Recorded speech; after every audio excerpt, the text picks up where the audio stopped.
Udah biar cepet ya. Kalau soal elektrolisis, katodanya sama anodanya itu muatannya berbeda. Kalau soal elektrolisis, katode itu dia negatif. Kalau anoda dia positif. Lihat dari sininya. Terus kalau katoda, karena dia muatannya negatif, berarti dia menempelkan si kationnya. Jadi kationnya menempel pada katoda dan anionnya menempel pada anoda. Ini larutannya adalah larutan elektrolit. Nah, kalau di zat yang terelektrolisis itu ada yang berupa lelehan dan larutan. Lelehan sama larutan. Nah, kalau yang lelehan itu tuh bedanya sama larutan itu cuma di air. Kalau lelehan itu tidak ada air. Kalau yang larutan itu ada air. Nah, ini emang bedanya buat apa sih? Ini tuh buat bedanya nanti di reaksinya, kation dan anionnya. Ini tuh dia bereaksinya kayak gimana di katoda sama si anodanya.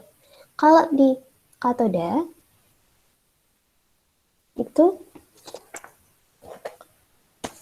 bergantung pada jenis kation. Sedangkan anionnya, kalau di anoda itu bergantung dari jenis anoda dan jenis anionnya.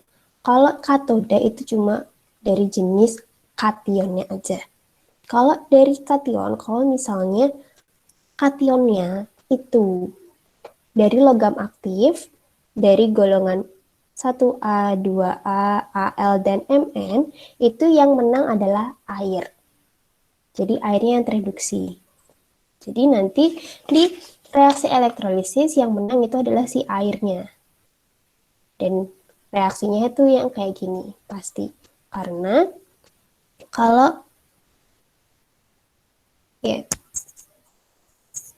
karena biasanya ini kan larutan kan, biasanya larutan elektrolit. Kalau di elektrolisis, makanya kalau larutan pasti ada airnya. Makanya yang menang si airnya. Tapi kalau misalnya kationnya, yang lainnya itu adalah kation tereduksi, itu nanti baru kalau kation tereduksi berarti ini dia dari lelehan. Biasanya nggak ada airnya, itu atau dia adalah selain dari 1A, 2A, Al, dan Mn. Berarti dia yang menang dibandingkan si airnya. Kalau di larutan. Kecuali kalau lelehan berarti udah emang menang si kationnya atau anionnya. Kationnya. Maaf. Terus kalau yang di anoda, kalau dari jenis anodanya itu dilihat dari antara inert dan tidak inert. Kalau inert berarti kan dia tidak bereaksi sama sekali. Kalau tidak inert berarti dia bereaksi. Nah, kalau misalnya tidak inert atau yang bereaksi anodanya, berarti yang menang itu adalah si anodanya. Di reaksi elektrolitisnya dia yang akan menang. Nah, terus kalau yang di inert itu juga dibagi dua lagi dari jenis anionnya. Kalau yang inert, kalau misalnya si anionnya itu ada SO2, SO42-, NO3- sama PO43-, berarti yang menang adalah si airnya. Tapi kalau misalnya yang lainnya kayak Cl-, Br-, I-, atau OH-, berarti anion teroksidasi adalah si anionnya. Atau yang ada reaksinya adalah si anionnya. Gitu. Kalau OH berarti kayak gini, reaksinya langsung kayak gini. Kalau yang ClBr-I itu kayak gini. Oke, jadi kalian patokan dari sini untuk menuliskan reaksi elektrolisis. Nah, ini usah. Nah, ini langsung aja. Tuliskan reaksi pada elektrolisis. Yang pertama adalah larutan. Larutan AgNO3. Pada elektroda elektroda PT, kalau lelehan Na yang nomor 2 adalah lelehan NaCl, elektrodanya karbon, dan yang ketiga adalah larutan K2SO4 elektrodanya Cu. Nah, dari sini kalian harus mengklasifikasi dulu si elektrodanya itu tuh inert atau aktif. Nah, dari sini kan kita tahu PT atau platina. Ini tuh dia harusnya tulisannya T-nya kecil ya. Itu dia inert. Karbon pun dia juga inert. Nah, si Cu-nya ini adalah elektroda yang aktif. Berarti nanti kalau yang di nomor 3, yang menang si elektrodanya. Kita kerjain dulu berarti. Jadi nomor 1 deh. Dari nomor 1 itu kan AgNO3. Ke AgNO3 berarti pasangannya adalah Ag plus ditambah NO3 min. Berarti kalau katoda kan itu tadi muatannya adalah negatif.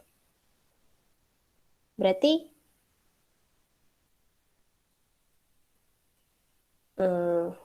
pasti ada elektrodanya. Pertama PT elektrodanya. Terus kalau di katoda itu yang mana? Ag atau NO3? Ag, Bu. Ag. Jadi Ag plus ditambahkan 1 elektron menjadi Ag.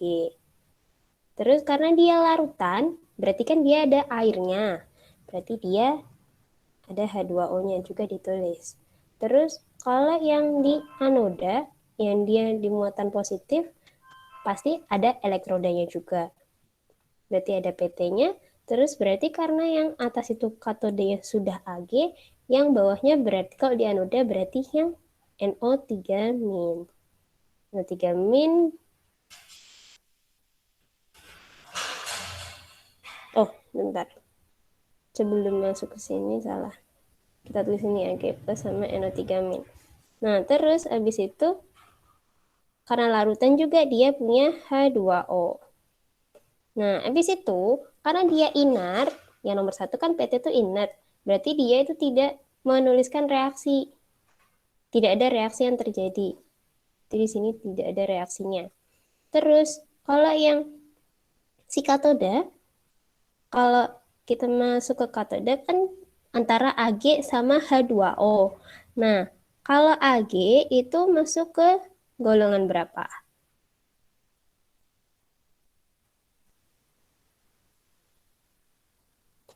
Ada yang tahu Ag itu golongan berapa?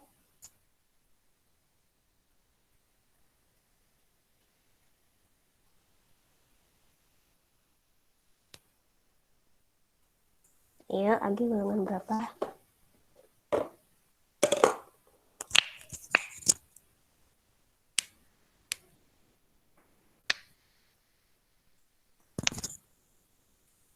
Halo, kalian bisa cari di Google Ag golongan berapa? 1B.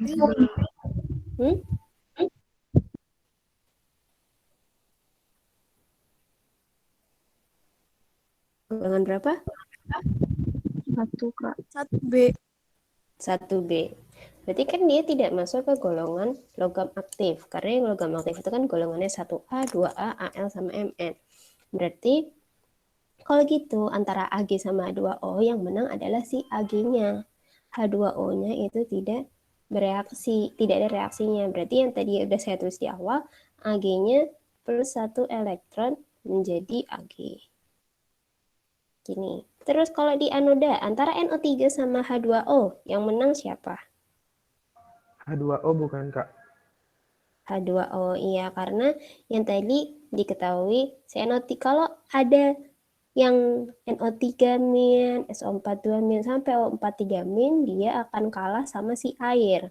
Nah, berarti karena yang adanya air, dia itu akan teroksidasi. Jadi, penulisan reaksinya adalah 2H2O menjadi 4H plus ditambahkan O2 ditambah 4 elektron. 4-nya mana? Tambah 4 elektron. Ini. Jadi, total reaksinya itu ada, karena sama kayak yang atas sebelum-sebelumnya, kalau di total katode dan anoda berarti elektronnya itu harus hilang. Karena yang di anoda itu ada 4 elektron, dan yang di katode itu 1 elektron, berarti yang katodenya dikali 4. Berarti 4, Ag plus ditambahkan 2H2O menjadi 4Ag plus 4Ag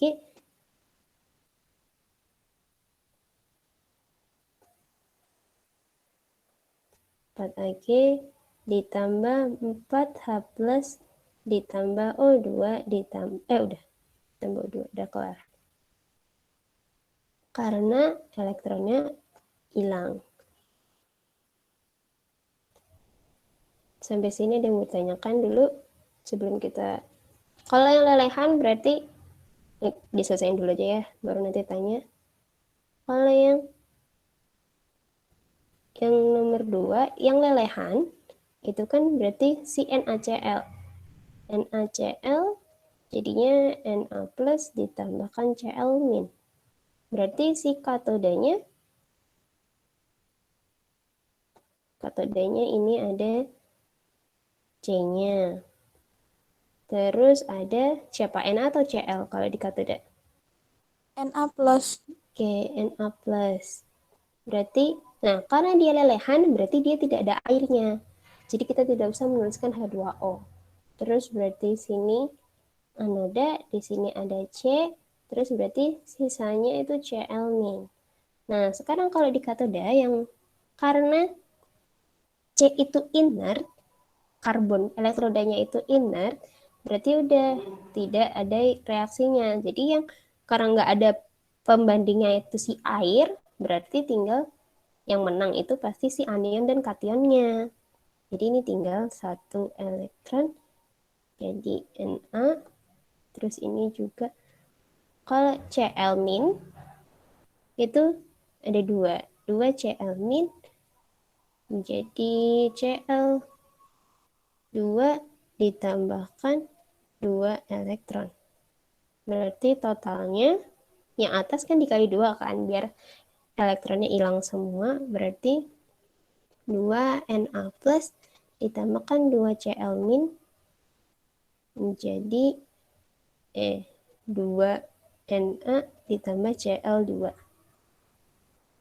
Ini. Terus yang untuk nomor 3,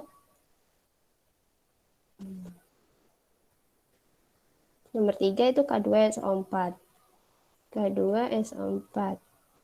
Berarti jadinya 2K plus ditambahkan SO4 2 min. Berarti katodanya ada Cu. Terus apa yang SO4 atau yang K plus? Kalau katode. Di katode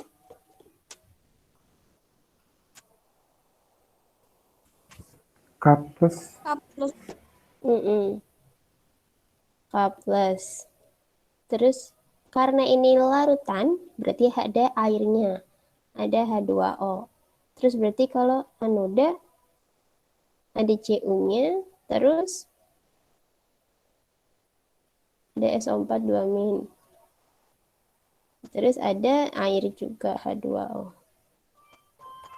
Nah, karena kita tahu kalau elektrodanya itu aktif, berarti kita udah tahu nih kalau yang di anoda pasti yang menang itu si Cu-nya. Berarti si SO4 2 min sama H2O-nya kalah, nggak ada reaksinya. Jadi dia dituliskan Cu2 plus ditambahkan 2 elektron. Kayak gini. Terus habis itu sekarang kita ke kation. Karena kalau kation itu walaupun dia aktif atau inert, elektrodanya itu tidak akan mempengaruhi si kation. Elektrodanya itu hanya mempengaruhi si anionnya. Jadi Cu-nya itu tidak ada reaksi. Terus sekarang antara K plus sama H2O. Berarti yang menang siapa? Yang ada reaksinya. H2O. H2O. Di sini K plusnya enggak. Terus di sini ada 2 H2O ditambahkan, kalau katode jadinya 2 elektron jadi H2 plus 2OH min. Ingat ya, kalau di anoda, kalau yang menang adalah air, berarti airnya itu menghasilkan 4H+. Tapi kalau di katoda, H2O-nya itu menghasilkan H2. Tuh, jadi ngebedain itu. Atau di anoda itu menghasilkannya O2, kalau di katoda yang menang air itu menghasilkan H2. Terus berarti ini totalnya karena sama-sama 2 elektron, berarti udah ini 2 H2O ditambahkan Cu jadinya H2 ditambahkan 2 OH min ditambah Cu2 plus. Gini. Ada yang mau ditanyakan dulu sampai sini?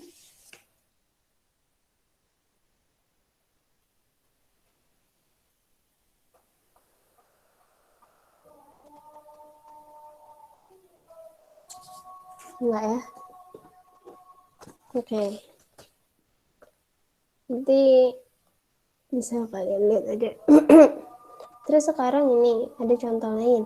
Kalau gunakan tabel setengah reaksi untuk menentukan produk apa yang terbentuk pada setiap elektroda ketika larutan timbal nitrat di elektrolisis.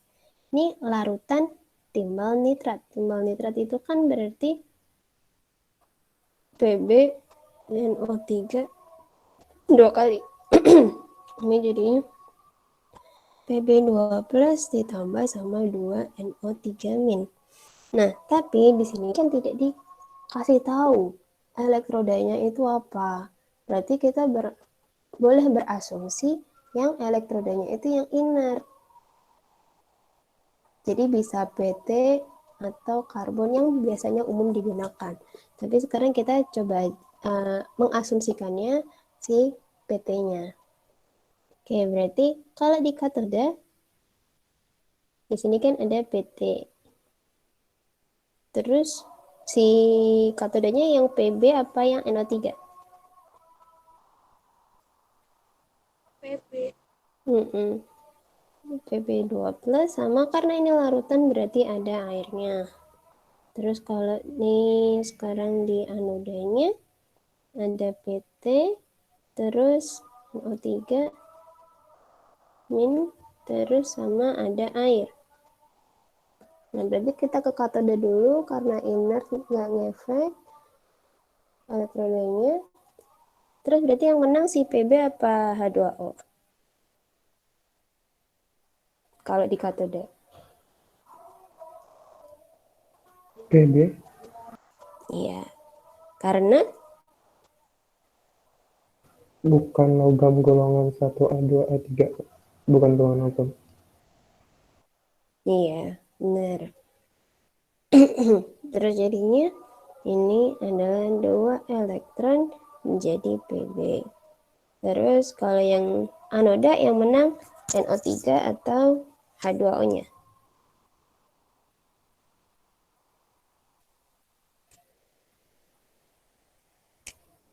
H2O. Sini tidak bereaksi, terus di sini H2O-nya jadi 2H2O, 4H plus ditambahkan O2 ditambahkan 4 elektron. Nah, kalau mau tulis totalnya, berarti yang atas itu dikali 2, 2-nya jadi 2 Pb2 plus ditambah 2H2O, jadi 2 Pb ditambah 4H plus ditambah O2 ditambah 4 4-nya enggak. Bisa ya? Kalau gini. Nah, terus sekarang perhitungan elektrolisis. Nah, kalau perhitungan elektrolisis, kalian tahu kalau kita bakal pakai hukum Faraday. Hukum Faraday. Nah, hukum Faraday itu yang kalian tahu kan adalah banyak listrik yang mengalir sama dengan banyaknya elektron. Nah, di sini kan rumusnya adalah mol elektron sama sekitar dengan Faraday, berarti kan karena banyak listrik yang mengalir sama dengan banyaknya elektron. Jadi mol elektron sekitar sama kayak si Faraday atau listrik yang mengalirnya. Nah, F-nya itu rumusnya apa? F-nya itu kan Coulomb per 96500. Kenapa? Karena satu Coulomb itu, satu Faraday sama dengan 96500 Coulomb. Nah, terus rumus lain juga Q sama dengan I kali T. Jadi, si Faraday-nya itu bisa dituliskan rumus lain F sama dengan I kali T per 96500. Kalau misalnya Coulombnya itu tidak diketahui. Jadi Faraday sama Coulomb itu sama-sama listrik, cuma beda jumlahnya aja. Tuh, terus I adalah arus.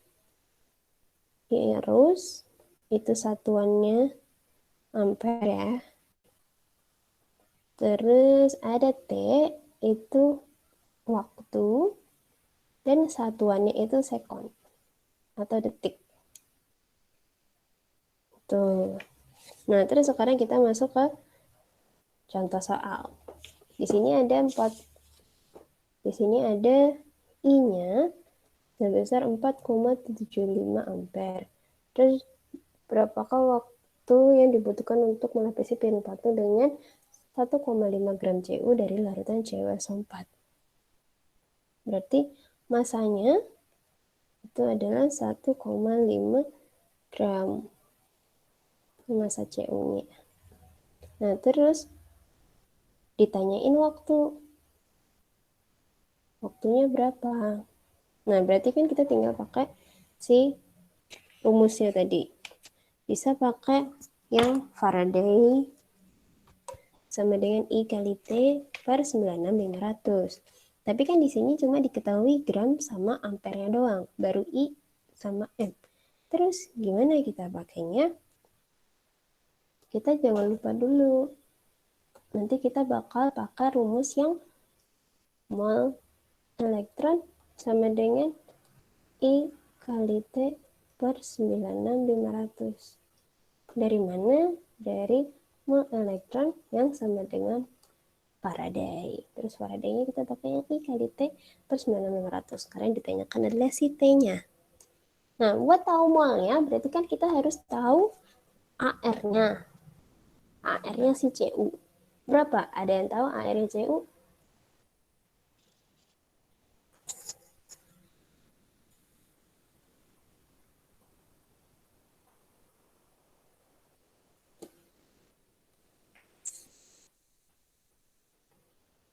Enam tiga koma lima bukan? 63,5 gram. Ya, 63,5. Nah, terus abis itu kita langkah pertama kita tulis dulu reaksinya. Reaksinya kan berarti CuSO4 jadi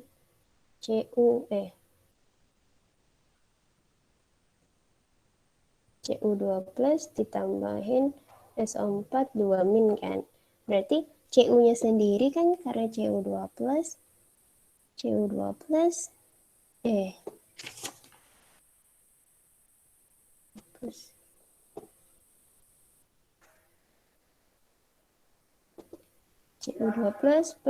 2 elektron menjadi Cu.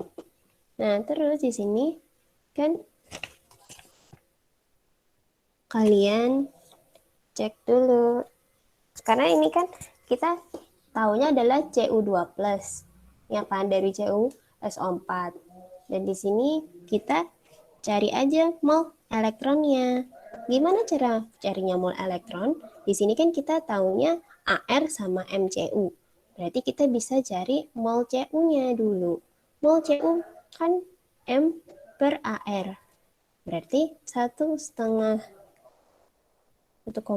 dibagi 63,5. Berapa hasilnya? 0,024 mol. 0,024 mol. Nah, di sini terus kan yang dicari adalah mol elektronnya. Nah, mol elektronnya berapa? Mol elektronnya itu kita bisa lihat dari perbandingan yang atas ini. Kan kita dapat si mol CU-nya itu sebesar 0,024. Berarti kita tahu mol elektronnya pakai perbandingan konstanta. Di sini CU kan 1, di sini ini elektronnya ada 2. Berarti mol elektronnya 0,024 dikali 2. Jadi hasilnya 0,048. Baru kita bisa kerjain yang ini. Mol elektron sama dengan I kali T per 96500. Langsung aja berarti T sama dengan mol elektron dikali 96500 dibagi I. Berarti hasilnya adalah 0,048 dikali 96500 dibagi sama I-nya ampere, 4,75. Berarti berapa hasilnya?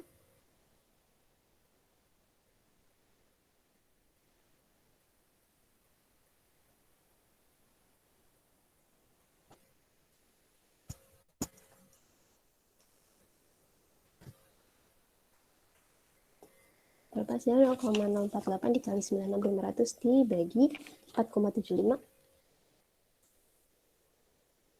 975,8. 9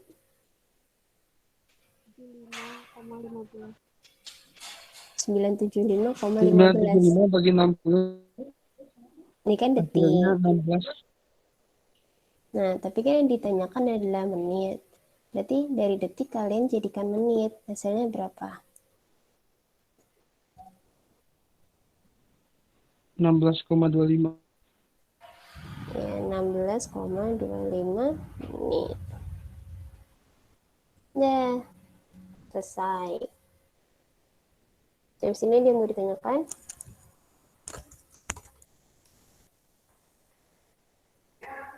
Enggak?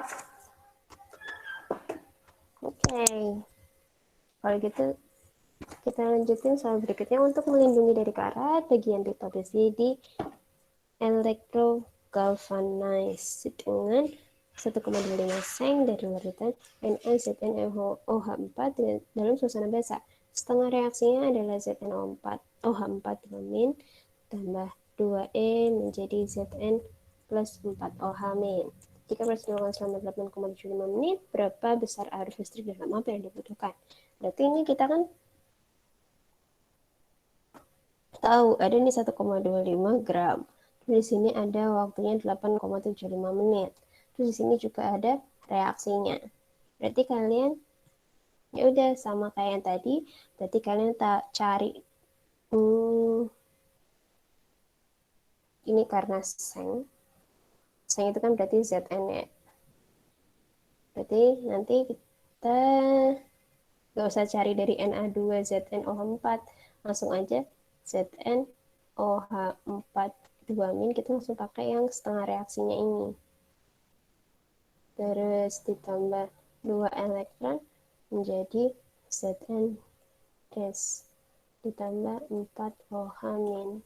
Nah, terus habis itu kalian sama kayak yang tadi langkahnya, dicari dulu molnya, habis itu nanti pakai perbandingan dari perbandingan koefisien, terus nanti dapat rumusnya pakai sama kayak yang tadi.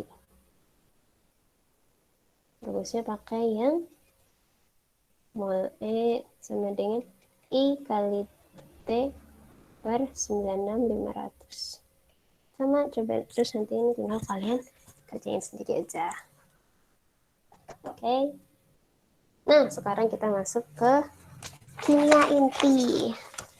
Nah, kimia inti itu kita bakal belajar tentang kestabilan inti, reaksi inti, sama kinetika reaksi keseluruhan, dan energi ikat inti. Dari sini, kalian tahu kalau si kimia inti itu menyatakan dari kestabilan intinya.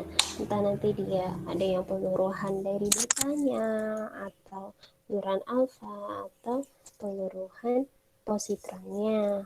Nah, kayak gimana?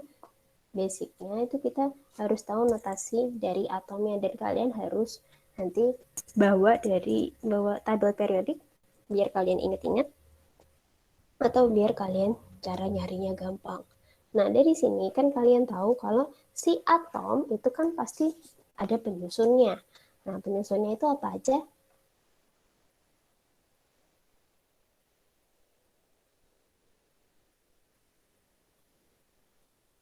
Halo.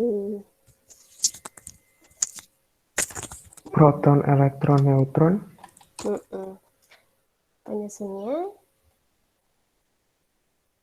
Penyusunnya itu adalah proton,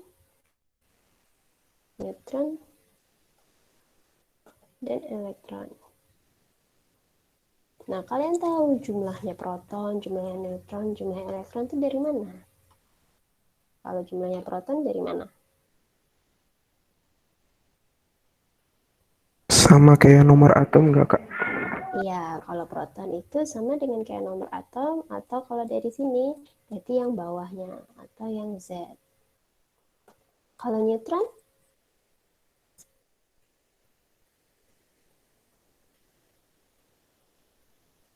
Nomor massa dikurang nomor atom. Iya, neutron adalah nomor massa dikurangi nomor atom, berarti A dikurangi Z. Terus kalau elektronnya?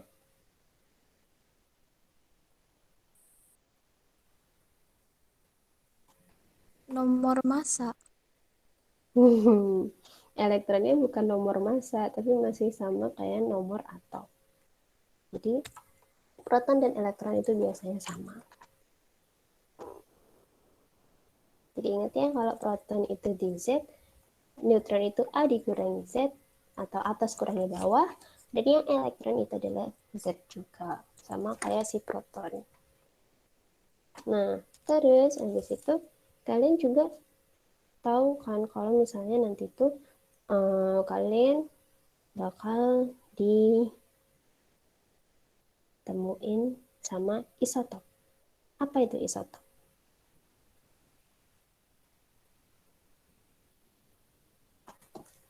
Jumlah protonnya sama.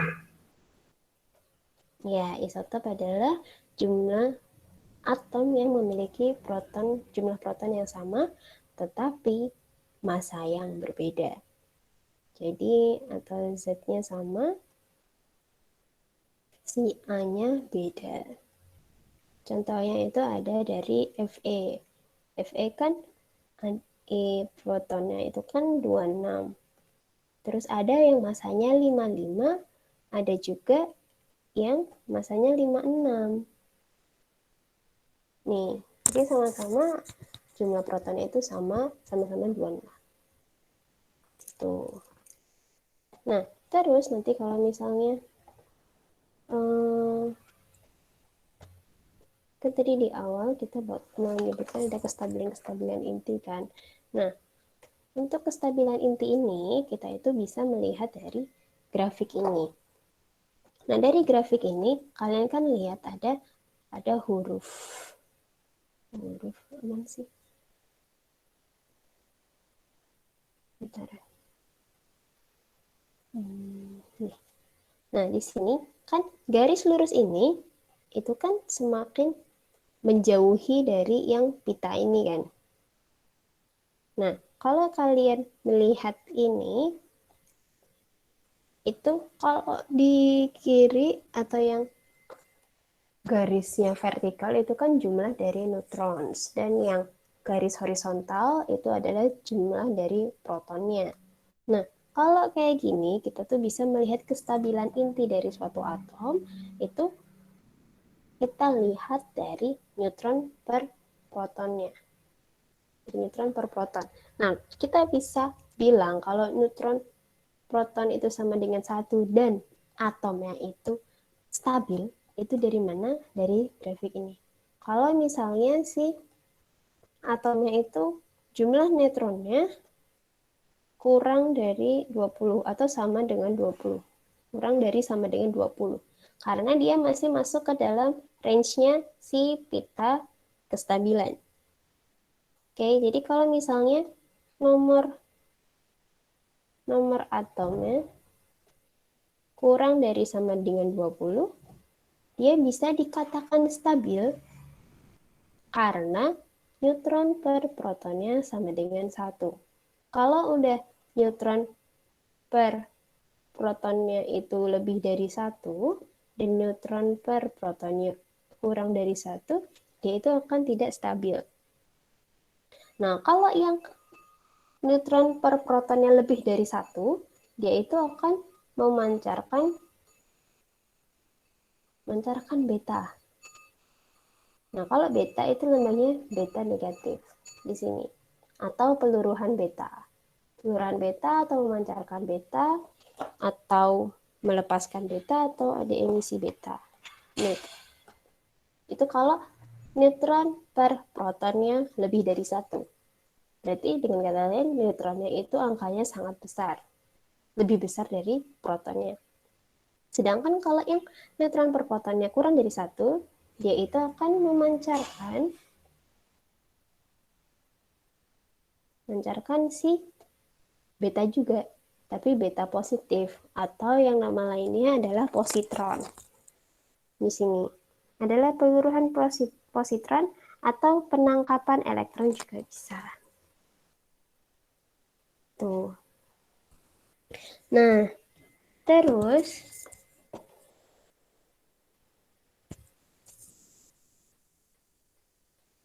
habis itu, nah kita lihat dari kestabilan inti. Kalau kita lihat dari tabel 23.2 ini penting. Bisa kalian lihat kalau semakin jumlahnya proton dan neutron itu genap dan genap, even itu genap ya, dia akan semakin stabil. Jadi semakin ke bawah, semakin stabil. Karena ini semakin genap dan genap. Kalau dia jumlah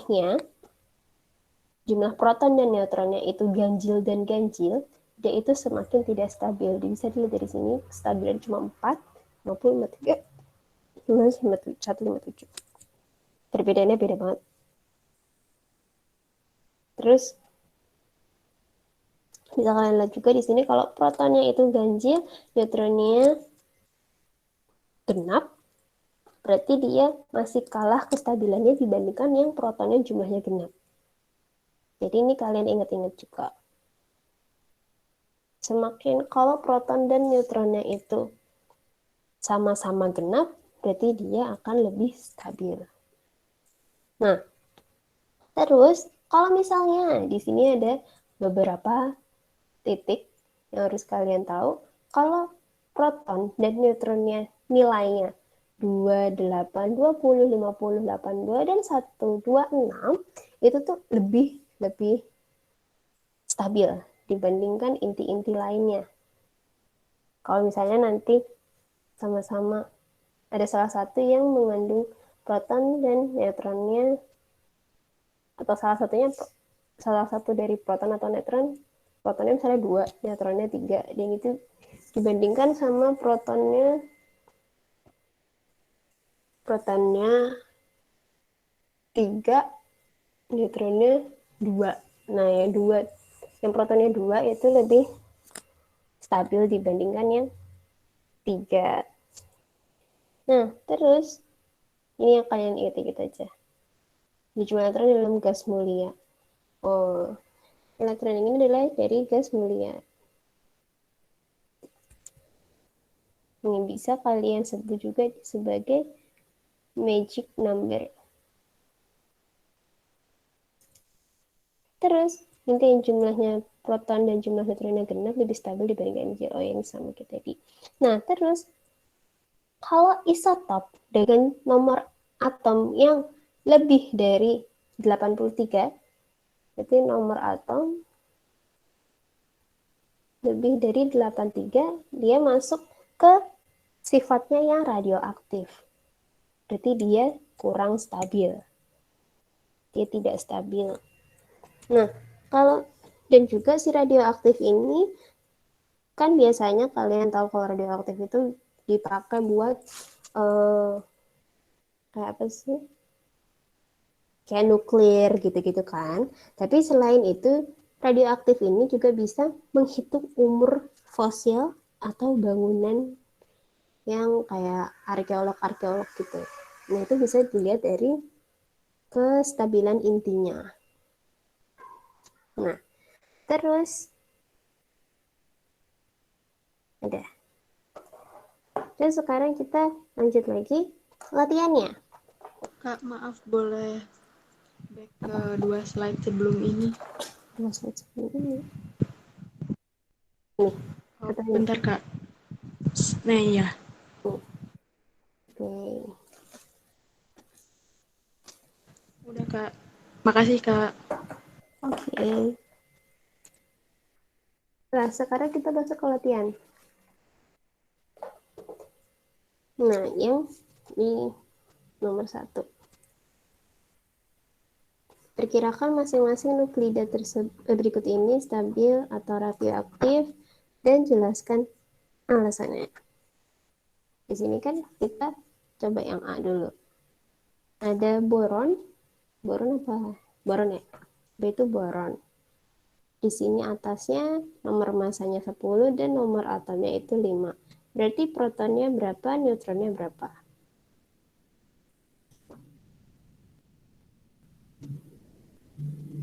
55. Protonnya 5. Ya, protonnya 5, neutronnya 10 kurangi 5, 5 juga. Berarti kalau protonnya ini dia stabil atau radioaktif? Stabil. Stabil. Dari kan N per P itu sama dengan 1 ya. Berarti dia itu stabil. Nah, kalau yang B, V. V-nya 58 sama 23. Berarti protonnya berapa, neutronnya berapa? Protonnya 35. 23. Protonnya 23. Neutronnya 35. Berarti si V-nya ini stabil atau tidak stabil?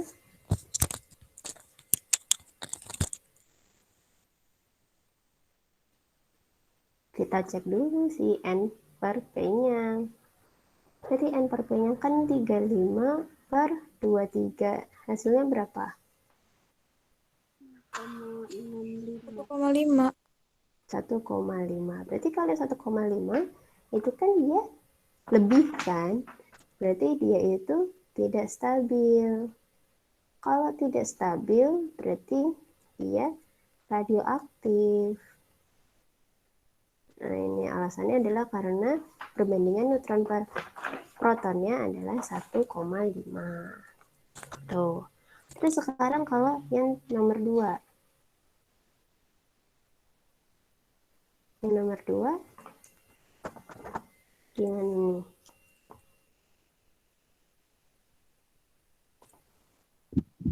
Kenapa yang nomor P yang nomor masanya adalah 31 lebih stabil dibandingkan yang 30? Kenapa? Coba yang 31. Neutronnya berapa, protonnya berapa?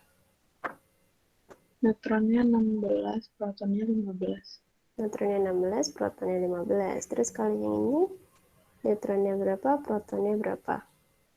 Neutronnya 15, protonnya 15.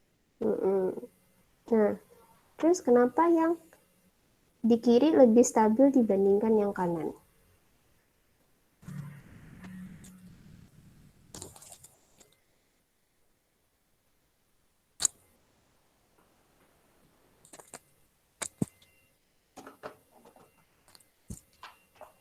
Karena N per P-nya mendekati 1, Bu. Kalau dari N per P-nya berarti harusnya yang menang yang kanan dong. Karena ini Yang N per P aja 1. Kalau ini N per P-nya 1, sekian kan. ini bukan sih Bu, yang N-nya itu genap, terus P-nya ganjil, tapi yang itu ganjil-ganjil. Iya, benar. Karena di sini yang kiri itu pasangannya adalah genap ganjil. Sedangkan yang di kanan itu nilainya adalah ganjil-ganjil. Ingat ya, kalau yang N per P nilai sama dengan 1 dikatakan stabil itu kalau nomor atomnya kurang dari 20 atau kurang dari sama dengan 20. Gitu. Jadi ini bisa dilihat juga, ini walaupun sama-sama dengan 20, tapi kenapa P3015 ini tidak lebih stabil dibandingkan 3115 karena pasangannya adalah ganjil-ganjil. Tuh. Oke. Mau dicatat dulu atau mau ada yang mau ditanyakan?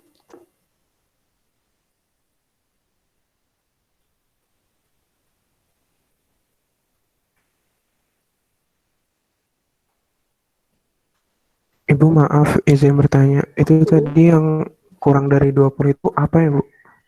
Nomor atom. Oh berarti kalau yang N per P itu, kalau misalkan nomor atomnya kurang dari 20 baru bisa ditinjau dari N per P gitu maksudnya Bu? Iya, bisa jadi alasan itu maksudnya. Kalau yang ini, nih, di sini, kalau yang nomor atomnya kurang dari 20, dia bisa dikatakan stabil. Kenapa? Alasannya adalah karena perbandingan dari neutron per protonnya adalah sama dengan 1. Dan ini masuk dalam range yang ini.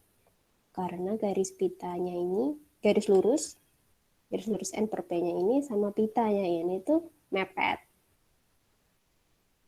Tuh. Bu, maaf berarti kalau misalkan nomor atom itu misalkan lebih besar dari 20, kita tinjaunya dari genap ganjilnya ya Bu, bukan dari N per P-nya.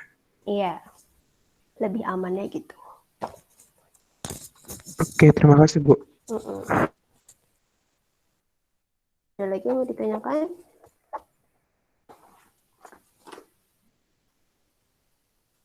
Oke, kalau enggak kita lanjut ke sini. Di sini nomor 3, tadi sama kayak tadi. Kalian cari di sini ditanyakan moda peluruhannya. Jadi ini tuh kita cek si nilai N per P-nya kayak tadi, dia lebih besar atau lebih kecil, karena kalau sama dengan kan dia stabil. Jadi yang A, Fe 61 sama 26, berarti protonnya berapa, neutronnya berapa?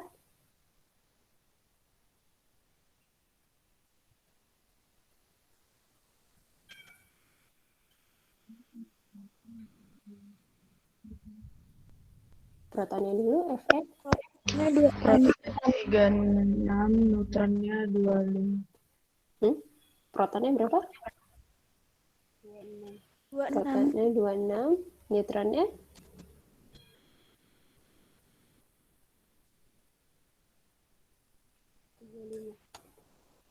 35.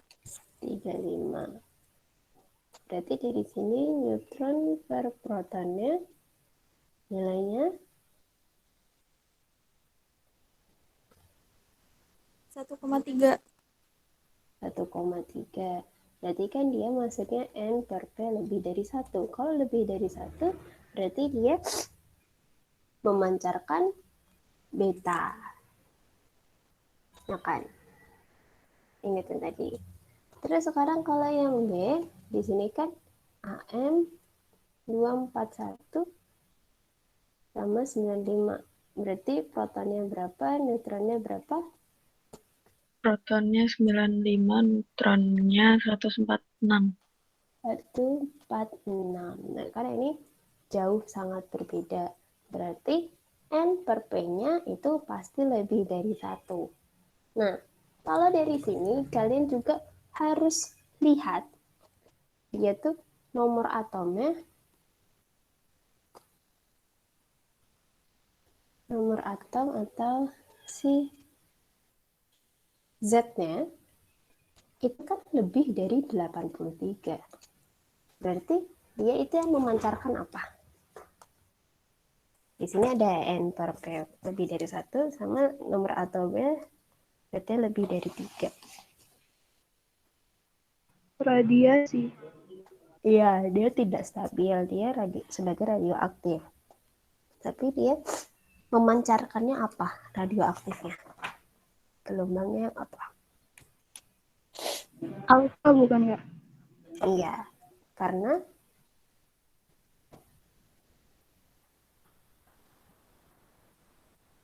apa?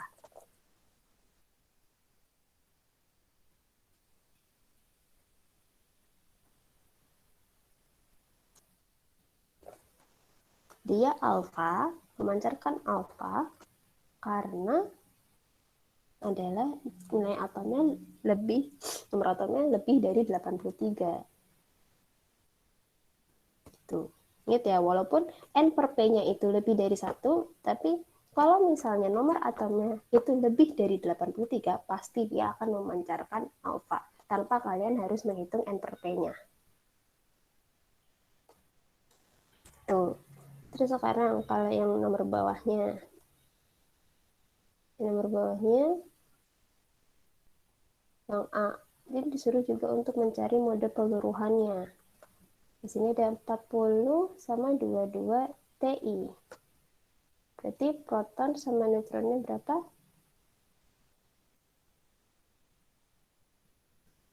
Protonnya 22, neutronnya 18. 22 sama 18. Berarti kita cari N per P-nya berapa nilainya? 0,8. Ya, 0,8. Berarti kan N per P-nya dia nilainya kurang dari 1. Berarti dia memancarkan? Positron. Iya, memancarkan positron. Atau kalian bisa tulis juga dia memancarkan beta positif.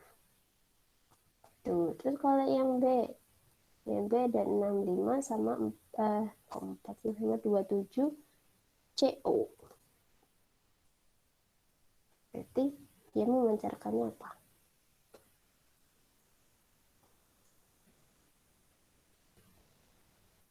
Protonnya berapa? Neutronnya berapa?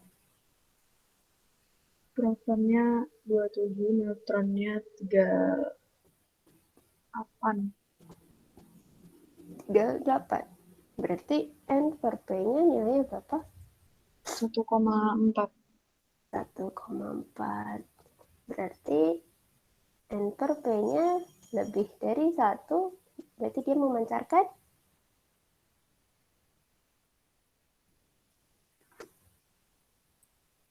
Beta bukan mu. Iya, memancarkan beta negatif. Itu paham ya kalau sampai sini gampang aja, cuma tinggal cari N per P-nya. Nah, udah ya. Terus sekarang kita mau menuliskan reaksi inti. Nah, kalau tadi sebelum untuk menuliskan reaksi inti, kalian kan udah tahu kalau misalnya tidak stabil kan dia memancarkan ada yang alfa, ada yang beta negatif, ada yang beta positif, terus ada juga proton, ada juga neutron, ada juga elektron. Kok elektron gamma?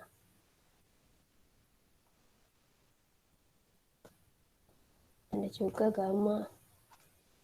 Nah, terus di sini yang biasa kalian tahu kalau si alfa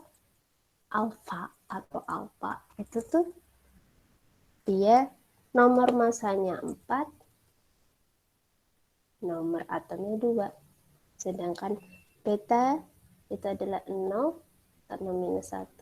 Kalau beta negatif, kalau beta positif atau positron adalah 0 dan positif 1. Kalau proton adalah 1-1, dengan ada juga yang deuteron. Deuteron itu nomor masanya 2, nomor atomnya 1, sama triton. Itu T kecil, 3 sama 1. Nah, kalau neutron itu 1 sama 0, kalau gamma itu 0 sama 0. Ini namanya gamma, ini neutron, proton, deuteron, triton,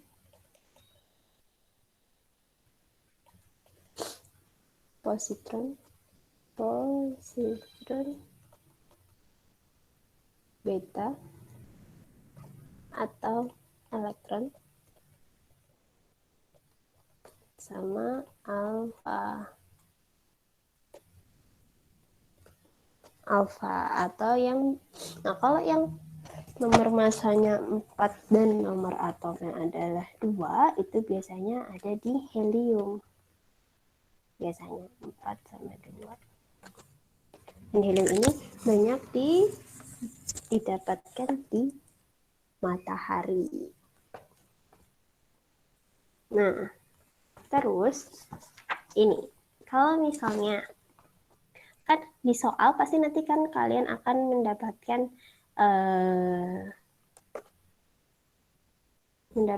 soal yang tulisannya adalah melepas,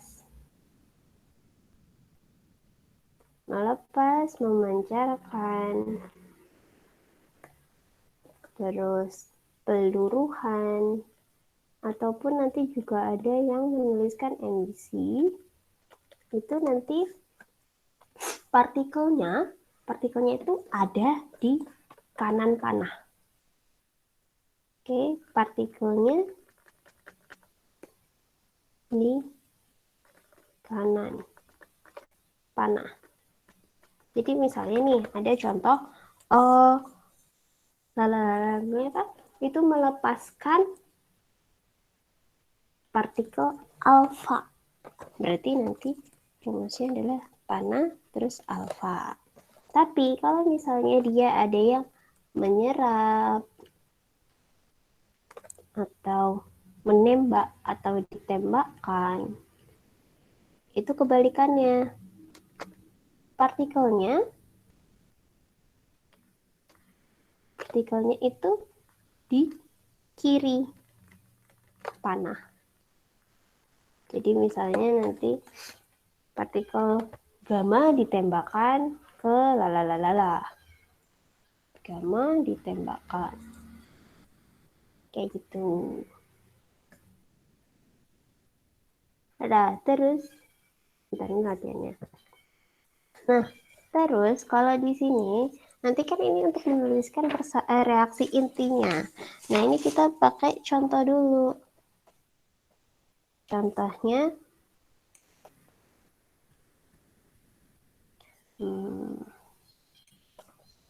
contohnya adalah silika. Silika diuraikan menuliskan reaksi seimbang untuk reaksi silika yang mengalami peluruhan positron. Jadi karena silika itu tuh kan nomor masanya 27, nomor atomnya 14, itu akan mengalami peluruhan si positron. Berarti kan positron kan kita tulis positron B plus, beta plus, itu nilainya adalah 0 sama plus 1. Jadi, kan pasti nanti ada senyawa atau atom X. Nah, kita harus cari atom X-nya ini tuh siapa. Nah, biar kita tahu siapanya, kita bisa menjumlahkan nilai nomor massa dan nomor atomnya. Kalau sisi kiri dan sisi kanannya, sisi kiri dan sisi kanan itu jumlahnya harus sama. Antara si nomor massa sama nomor atom. Berarti kalau di kiri ada 27 dan di kanan di sini positronnya itu adalah 0, berarti di X-nya nilainya berapa? 27. Iya. 27. Terus kalau nomor atomnya di kiri adalah 14 dan di kanan udah ada plus 1. Berarti di bawahnya adalah 15. 15. 13. Iya, 13. Ingat ya, jumlah di kiri dan jumlah di kanan itu harus sama. Jadi kalau di kiri itu 14, berarti yang di kanan juga kan ada plus 1. Berarti tinggal sisanya tuh kurang berapa? Kurang 13. Nah, terus nanti di sini kalian bisa cari di tabel periodik si X yang memiliki senyawa, punya nomor massa 27 dan nomor atomnya 13 itu siapa? Nah, biasanya ini kalian disuruh nebak. Tuh. Ini contohnya. Terus sekarang kita masuk ke latihan soal. Di sini latihan soal berarti nomor 6. Di sini adalah reaksi persamaan seimbang untuk reaksi inti di mana fluorin 20 mengalami peluruhan beta atau beta negatif. Nah, berarti kalian cari dulu di tabel periodik. Tabel periodiknya untuk fluorin, karena itu ada tulisannya 20, berarti nomor masanya adalah 20. Nah, nomor atomnya berapa?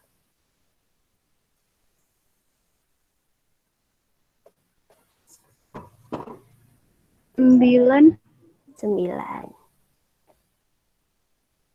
Berarti langsung jadiin di sini kan, berarti ini X ditambahkan, karena ini peluruhan beta negatif, berarti kita tuliskan beta negatif di sini. Beta negatif yang kita tahu nomor masanya itu 0 dan nomor atomnya adalah negatif 1. Berarti untuk X nomor masanya itu berapa?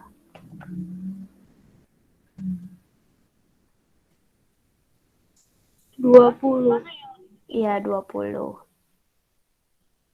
Kalau nomor atomnya berapa? 10. Iya, 10. Benar. Nah, terus berarti X-nya itu siapa?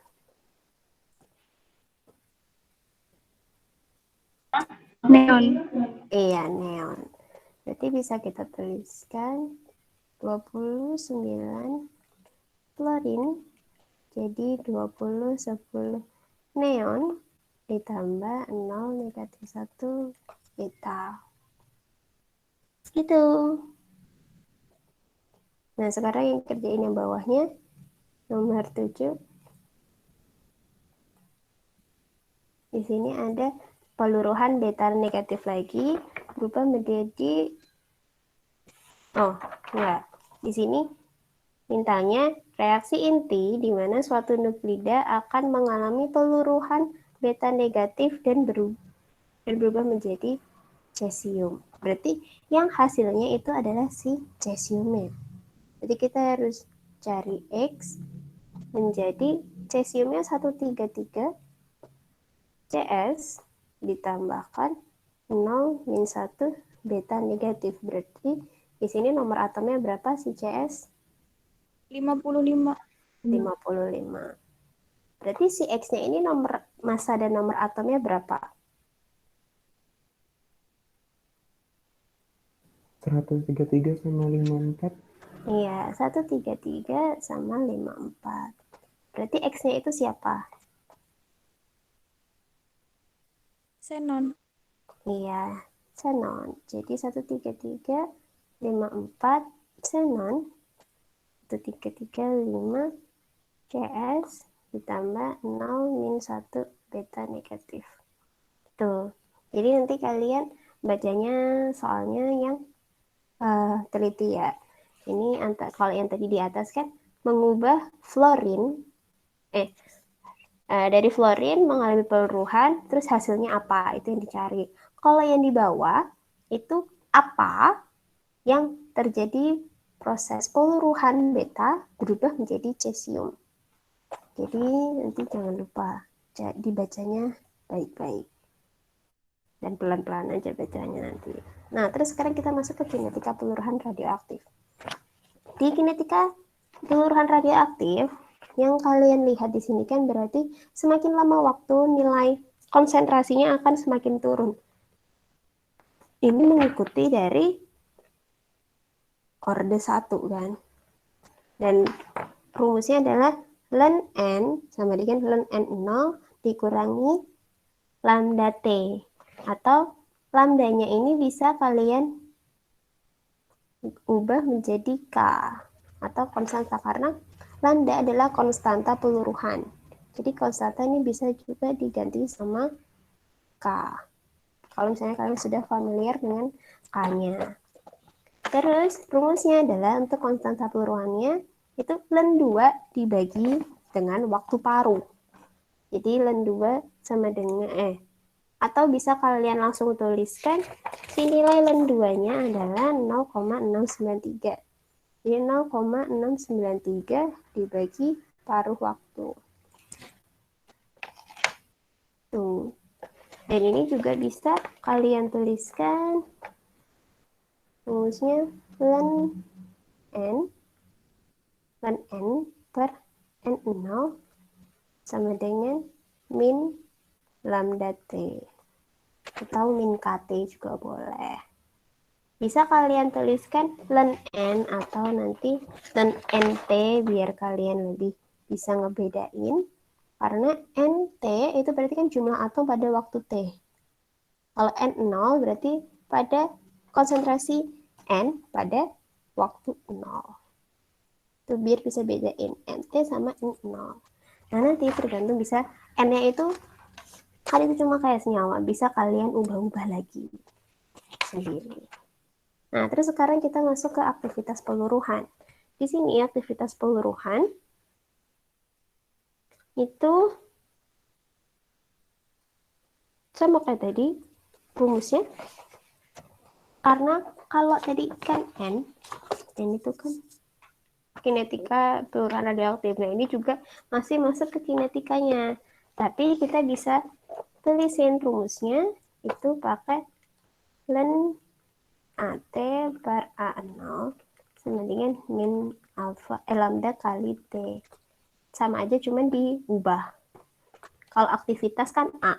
Jadi kalau tadi kan kinetika yang di depan itu kan pakai N. Jadi sekarang di sini karena kita membahas tentang aktivitas berarti kita pakai A aja. Jadi ln AT per A0 sama dengan minus lambda dikali T.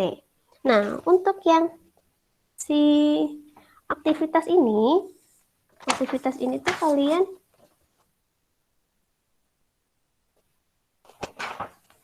jangan terpaku. Biasanya di sini tuh akan ada banyak satuan yang diminta. Kadang ada yang satuannya pakai becquerel atau pakai yang curie. Nah, tapi umumnya satuannya itu adalah D per S. Ini yang satuannya.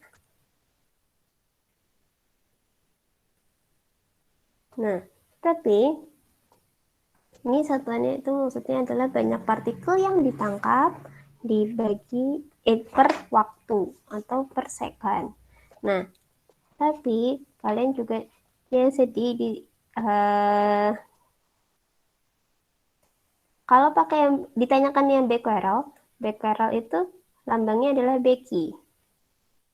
Jadi kalau yang satu Becky itu nilainya sama kayak D per S. 1 D per S. Tapi kalau sudah ditanyakan yang Curie itu lambangnya adalah CI. 1 CI itu adalah 3,7 kali 10 pangkat 10 D per S. Ini. Terus sekarang coba kita kerjain. Di sini ada arsen 76 meluru dengan partikel meluru dengan pancarkan partikel beta. Jika 3,4 kali 10 pangkat 8 mol 76 arsen mengemisikan 1,53 kali 10 pangkat 11 partikel beta per detik, hitung aktivitas spesifiknya dalam A, Curie per gram, dan becquerel per gram. Nah, terus, jadi gimana cara kerjanya? Kan ini diketahui ada molnya. Nomor berapa berarti? 7, Berapa sih tadi terakhir? Oh, salah. Ini nomor 5, ini nomor 6. Jadi sekarang ini nomor 7. Nomor 7. Berarti si ini ya kan diketahui ada molnya, ada masanya. Masanya ada nggak sih? Nggak ada ya masanya. Di sini mol. Mol AS-nya itu sebesar 3,4 kali 10 pangkat min 8. Terus ada mengemisikan 1,53 kali 10 pangkat 11 partikel beta per detik. Nah, 1,53 kali 10 pangkat 11 dia itu adalah si aktivitasnya. Jadi A adalah 1,53 kali 10 pangkat 11. Nah, terus gimana kita cara nyarinya? Pertama, kan ini kan dalam gram ya. Berarti kita harus mengubah si mol jadi massa. Nah, gimana caranya? Jadi kan mol itu kan massa per AR. Berarti kalau massanya itu mol dikali AR. Molnya adalah 3,4 dikali 10 pangkat min 8. AR-nya berapa? 76. Iya, 76. Dari sini udah 76 ya, diketahui 76. Berarti berapa nilainya?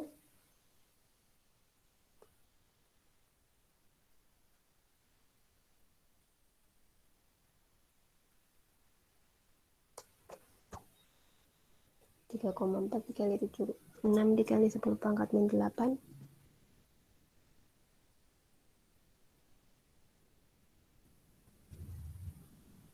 2,5 kali 10 pangkat min bukan 2,5 5. berapa? 584. 58 dikali 10 pangkat min 8 gram. Nah, terus sekarang kita cari aktivitas spesifiknya. Aktivitas spesifiknya gimana caranya?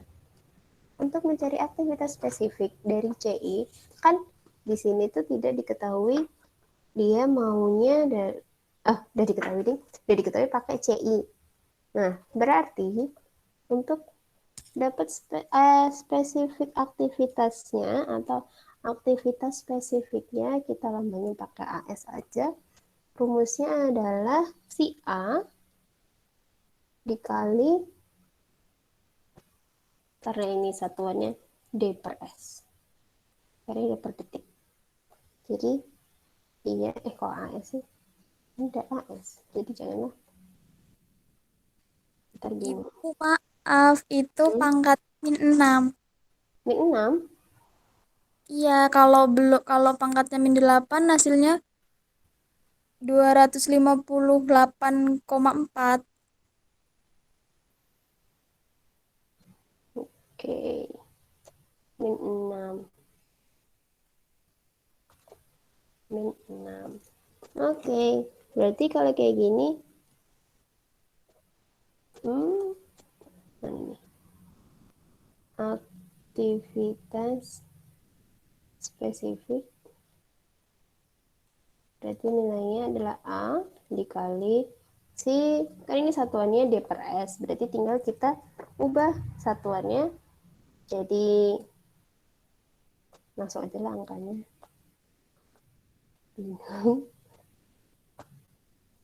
A-nya adalah 1,53 dikali 10 pangkat 11 D per second dikali, kan kalau 1 CI itu sama dengan 3,7 kali 10 pangkat 10 per D per S, berarti di sini 1 CI bagi 3,7 kali 10 pangkat 10, terus di sini ada per gram karena aktivitas spesifik. Jadi ini per gram dikali 1 per gramnya 2,58 dikali 10 pangkat min 6 gram. Udah berarti ini sih. D per S. Berarti berapa hasilnya? Coret.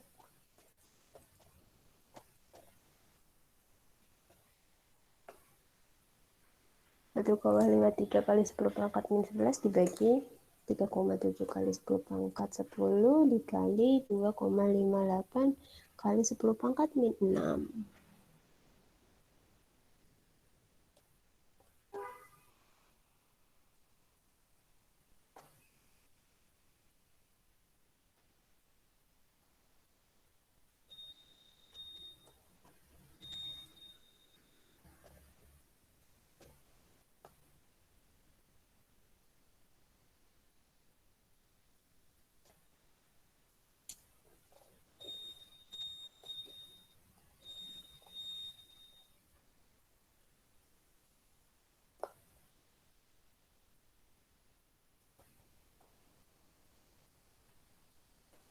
Berapa yang kiri?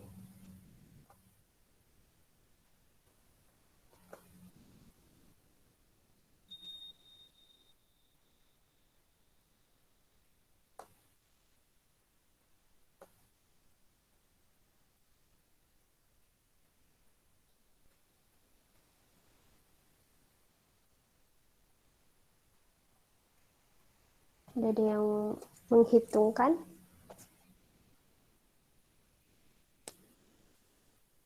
Yang A 0,16 kali 10 pangkat 7, Kak.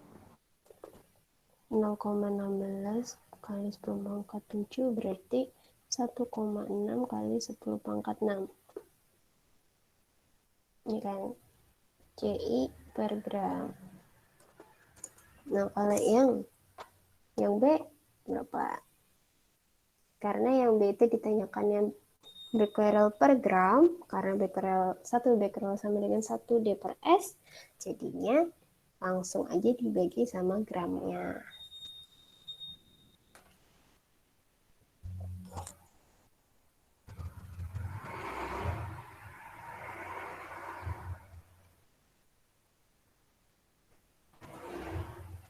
Enam koma 12 kali 10 pangkat 16. Berapa? 6,12 kali 10 pangkat 16. 10 pangkat 16 bagi per gram. Oke, udah sampai sini. Ada yang mau ditanyakan dulu?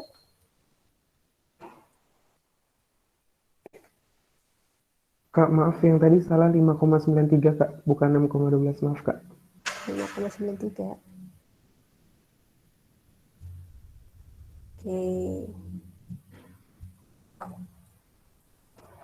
5,93.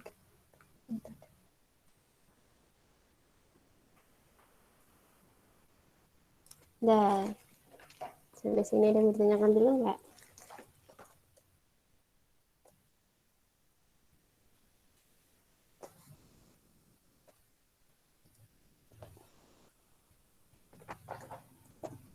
Enggak?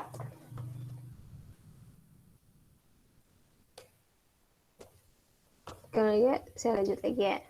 Nah, di sini ada klorin 36 terjadi melalui pemancaran beta. Jika mol memancarkan partikel per jam, tentukan tetapan keseluruhannya. Berarti ini masih sama kayak yang tadi, cuman kalau yang D per S itu kan per detik, kalian ubah dulu. Bisa kalian langsung ubah, kan karena ini mintanya cuma penetapan tentukan tetapan keseluruhannya, berarti itu nih dia cuma minta nilai K-nya.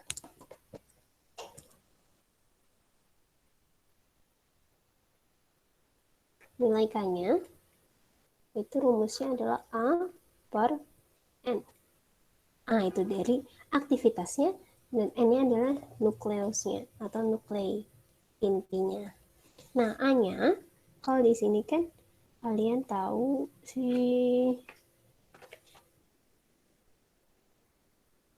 A-nya itu yang ada per jamnya, apa ya, per waktu itu adalah aktivitasnya. Berarti ada 9,97 kali 10 pangkat 12 nuklei per jam. Ini kan partikel per jam, berarti bisa ditulis partikel per jam dibagi sama nukleusnya. Nukleusnya itu ada berapa? Di sini ada molnya. Ada molnya, berarti tinggal kalian cari nuklei atau nukleus dari klorin per mol itu berapa. Tinggal nanti dihitung. Ya kan di sini udah ada molnya. Saya kasih tahu aja nuklei per molnya 6,5 kali 10 min 2 mol dikali jumlah nukleus per molnya. Ntar kalian bisa cari di Google. Itu sebesar 6,022 kali 10 pangkat 23 partikel per molnya. Karena yang ditanyakan adalah tetapan rumusnya ini partikelnya per partikelnya. Jadi ini tinggal coret-coret mol partikel sama partikel. Berarti berapa hasilnya?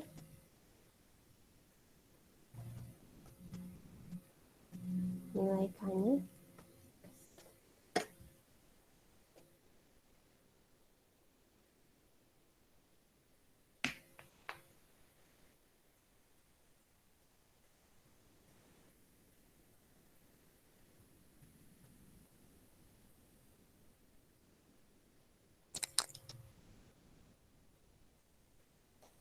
Ada yang sudah menghitung?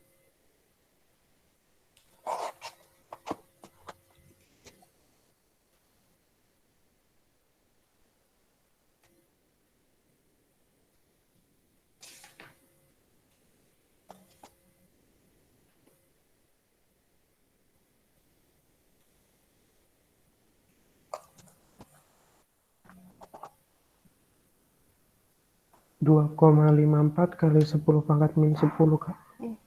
2,54 dikali 10 pangkat minus 10. Satuannya adalah jam. Pangkat minus 1. Ini ya. Ini kalau ditanyakan tetapannya berarti tinggal aktivitas per partikelnya. Kalau yang tadi kan aktivitas spesifik. Biasanya itu ada per gramnya. Nah, terus sekarang kita masuk ke latihan soalnya lain. Tadi nomor berapa? Ini nomor 8.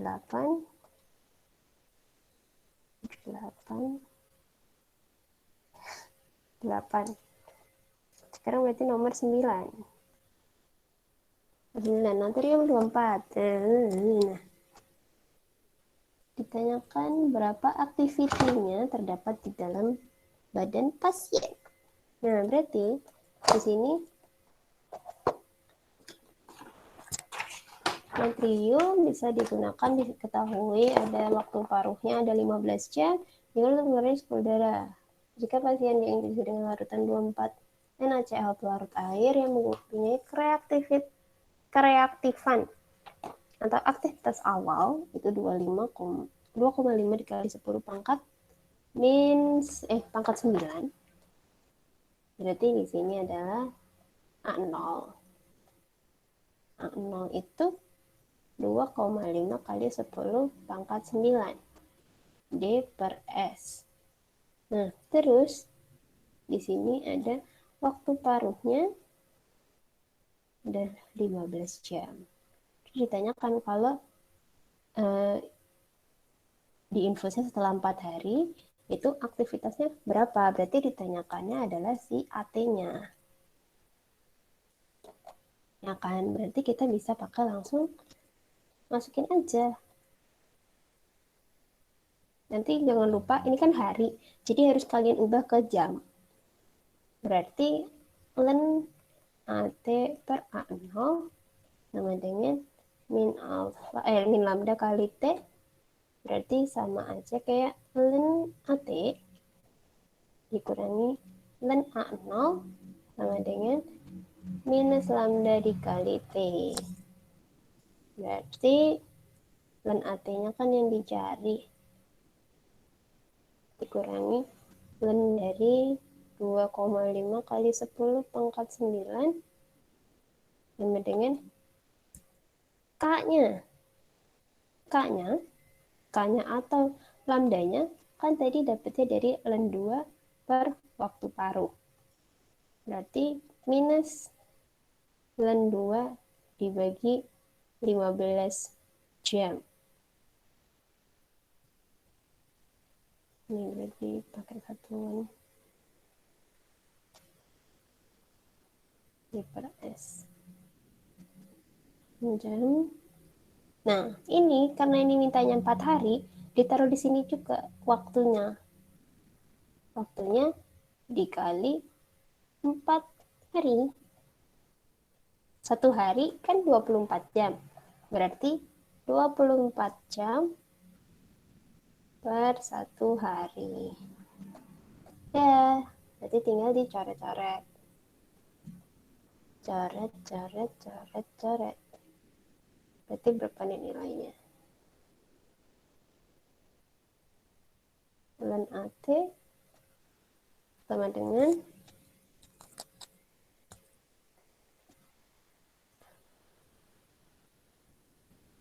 minus 0,693 dibagi 15 dikali 4 dikali 24 ditambah sama len 2,5 kali 10 pangkat 9 D per S. Berapa nilai AT-nya? Berapa nilainya?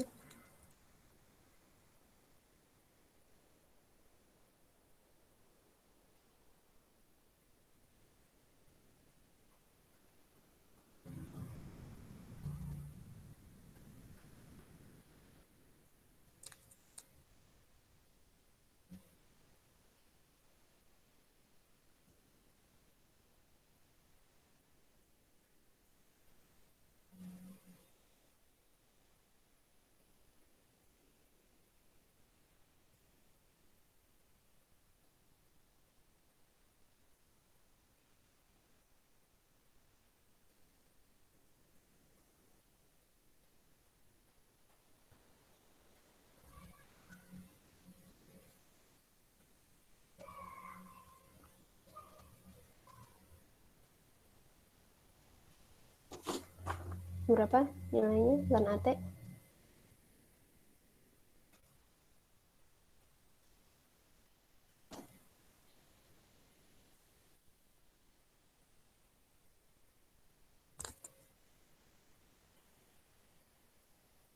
Aduh.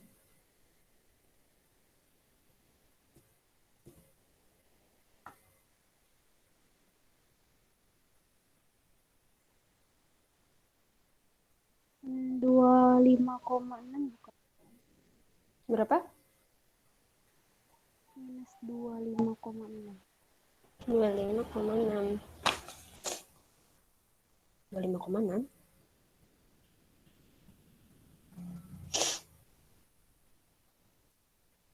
Coba dicek lagi. 17,2. Ya, 17,2 ya. Itu len AT-nya. Berarti kalau AT-nya berapa?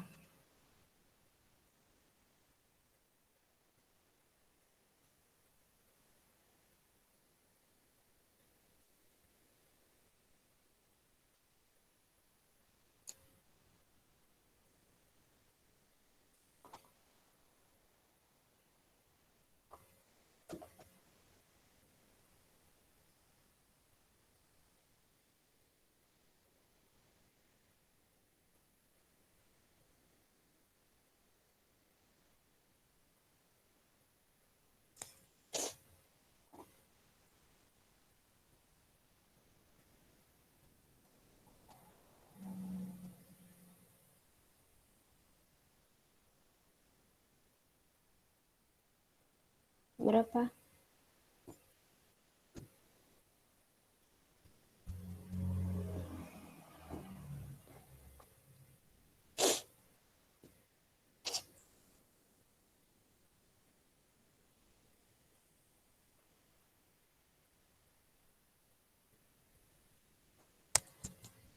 Ayo berapa?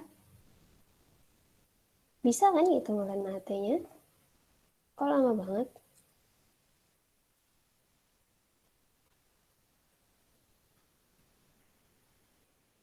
Udah nanti cari sendiri ya, itu AT-nya berapa.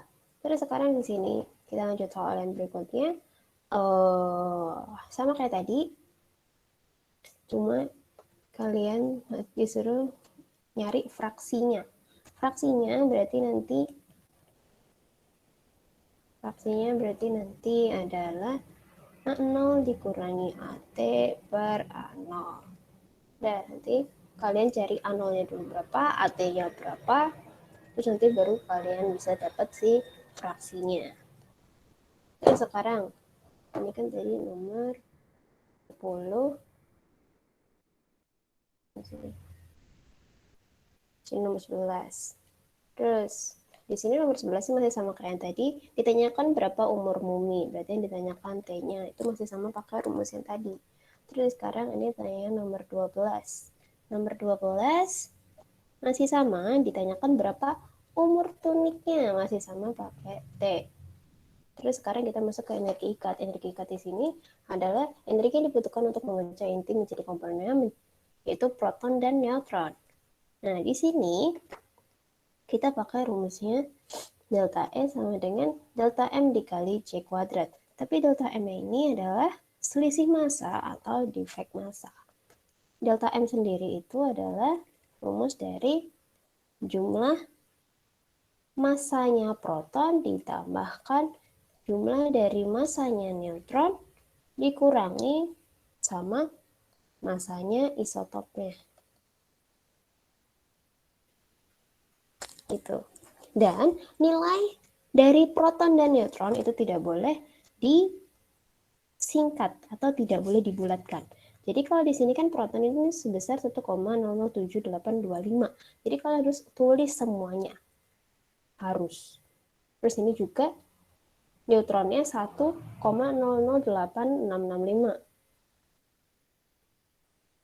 Ini juga harus kalian tulis sekoma-komanya sampai akhir. Nggak boleh disingkat. Ingat ya.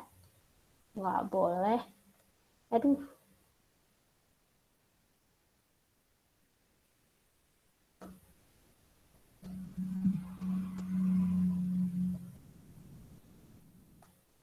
Ingat ya.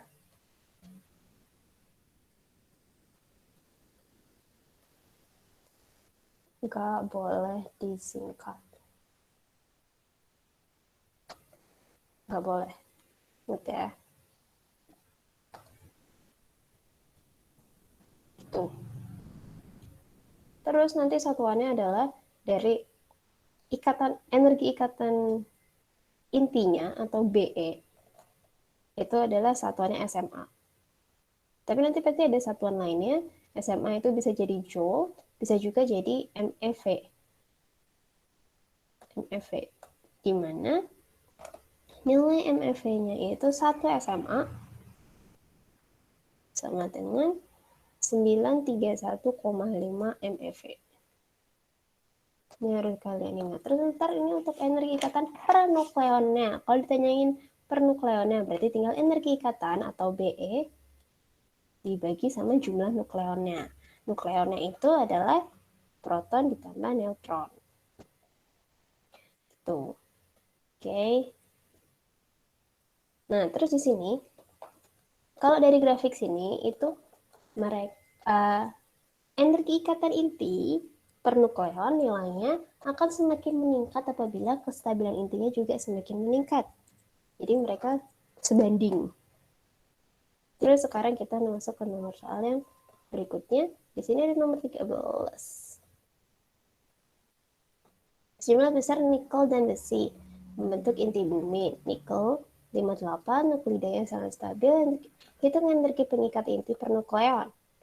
Ingat ya, pernukleon.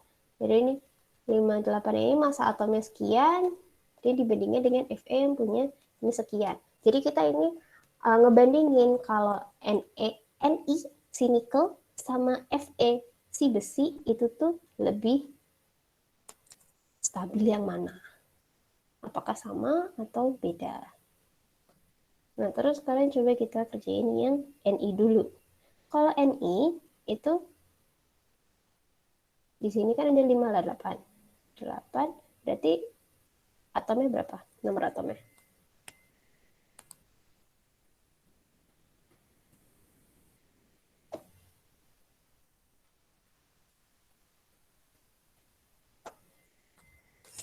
Nomor atomnya Ni 28, Bu. 28. Berarti nah protonnya berapa, neutronnya berapa? Protonnya 28, neutronnya 30. 30. 30. Oke, berarti kan sekarang kita mau cari ikatan energi per nukleonnya. Langkah pertama kita cari dulu delta M-nya. Delta M-nya berarti kan tadi jumlahnya dari massa proton ditambahkan jumlahnya massa neutron dikurangi sama massanya dari isotopnya atau atomnya. Nah, berarti di sini kan kalau proton kita udah tahu di sini ada 28 I kali protonnya. Protonnya tadi yang nggak boleh disingkat, itu nilainya adalah 1,007825 ditambahkan 30 dikali sama neutronnya itu dikali 1,008665. Ini nggak boleh disingkat. Gitu ya, ini nggak boleh disingkat.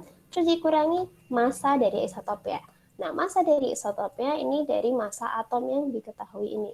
Satuannya SMA, berarti nanti kita pakai SMA. Berarti ini dikurangi 57,935346 SMA. Terus nanti bisa kalian cari sendiri ini delta M-nya berapa. Terus kalau tadi kan energi pengikat inti pernukleonnya, berarti kalau tadi pengikat ini kan berarti Be per nukleonnya yang besar. Berarti tinggal kalian hitung aja delta M-nya dibagi sama nukleonnya. Delta M-nya berapa? Nukleonnya ada 58. Nanti bisa kalian hitung sendiri. Jadi satuannya berarti SMA per nukleus atau per partikelnya nukleon.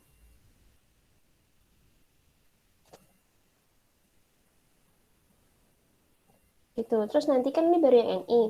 Terus habis itu kalian melakukan hal yang sama juga buat si Fe-nya. Fe-nya kan 56, nanti kalian cari proton sama neutronnya dulu berapa. Terus nanti kalian cari delta M-nya, terus kalian hitung Be per N-nya. Itu udah selesai. Ada lagi yang mau ditanyain dulu sebelum sini?